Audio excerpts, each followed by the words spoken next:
What's up, everybody? It's Jasper, and I am here to review Pop the Balloon or Find Love, the live edition on Netflix. Oh my gosh, I have so much to say, and a lot of it is not good.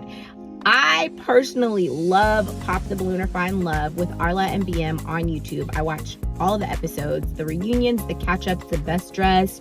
BM talks to them, all of it. It's so good. It's something that I feel my community has really embraced, and all the spin-off shows in the different cities, to include mine, St. Louis, they're just pure entertainment.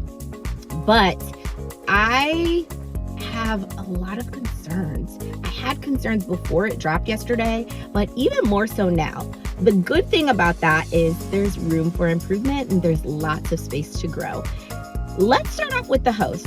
I'm all for a Black woman getting to the bag, but did we pick the right host for this show? I do believe someone who is a diehard fan that watches the show could have brought something a little bit more cohesive and familiar, because there was a lot of moving parts. We know that it was going to be a little different because, one, it's live. We also know that it was going to be a little bit different because we're having a different host outside of Arlette. We know it's going to be a little bit different because it's Netflix. It's not just Arlette and BM here, but the amount of difference and the amount of lack of formality, the rushed feeling that we got meeting the contestants, I think all could have been curbed with a host that really understood the show, right? So one way that we can grow with the contestants and feel like we're rooting for someone to find love, to find their match, is if we know them. And we only know what we see in such a short amount of time. But with the YouTube show, I felt very connected to the individual contestants on both sides of the balloon. Why is that? I believe it has to do with formality. So when our contestants come out, Arlette is very specific in her questions that she asks. What's your name? How old are you? What do you do for work? What are your deal breakers? And what are some things you like to do for fun, right? We didn't get that at all. When we did get bits and pieces of what do you do, how old you are, it was rushed. Also, it wasn't asked every time with every person. And we could see throughout the show, the host didn't even commit their names to memory. You could also see on her cue card that she had the names written down because she would refer back to it at times, but she never actually learned the contestants' names. And if the host can't learn the names, how do you expect me, the viewer, to learn the names or root for love? It was really hard to process. I didn't know what people were about, what they were looking for, and it really showcased through the host, in my opinion. Moving on from there, some of the differences that we saw outside of speeding through questions and letting both sides ask questions to each other, I thought it was interesting having a love lounge and then a confessional after the contestants didn't get their matches. Now, I see where it makes sense logically because it is shot live and we have to clear the stage and clean up the balloons after each contestant. But I did not see a real purpose for the audience and the viewer, myself, because we didn't gain any new information about the contestants that didn't find their matches when they were having their confessional.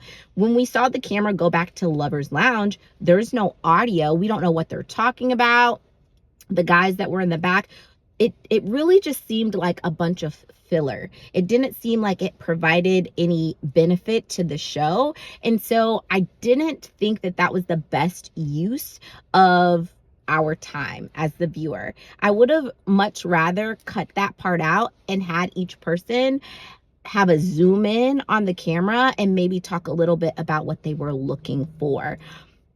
The best way I could say we could make the second episode go smoother is making sure that there is some formality in what we're asking to each person so that we grow with them and understand what it is that they want. And then maybe pulling out the Lover's Lounge or adding audio to that. And one thing that actually I haven't mentioned yet is BM and his consistency throughout every show in stating what the show is about. It is about finding love. He often says, this is not pop the balloon and find friends. So to bring this to Netflix and have different personalities come on that have already been on TV, that are definitely there to network and promote what it is that they're doing, I think maybe it would be more beneficial to continue to have everyday people on the show. I know that we're trying to distinguish what is happening on Netflix from what's happening on YouTube, because the YouTube show is going to continue on, but there are already differences. And so I don't think that that should be different. I think that for YouTube and Netflix, the overall goal for the contestants on the show should be to find the love. The live edition, it's live. The live edition, both parties are asking questions. The live edition, it's not catering to just one demographic, right? So there are enough changes. Also, there's a whole new host. It's not Arlette. So there are enough changes to distinguish one from the other. I think that we need to focus on love. That's why you have people like me tuning in to these shows. We want to see a fairy tale ending. We want to see a love story. And so I hope come next week that there are these improvements. I want to know who's on, how old they are, what they do for work, what they're looking for, what are deal breakers. Point blank, across the board. I want to be able to say the names of the contestants by the end of the episode. I don't want to feel like the episode's being rushed. I don't want to feel, even though it's live, I don't want to feel like it's being rushed. I don't want to feel like our contestants are being cut off.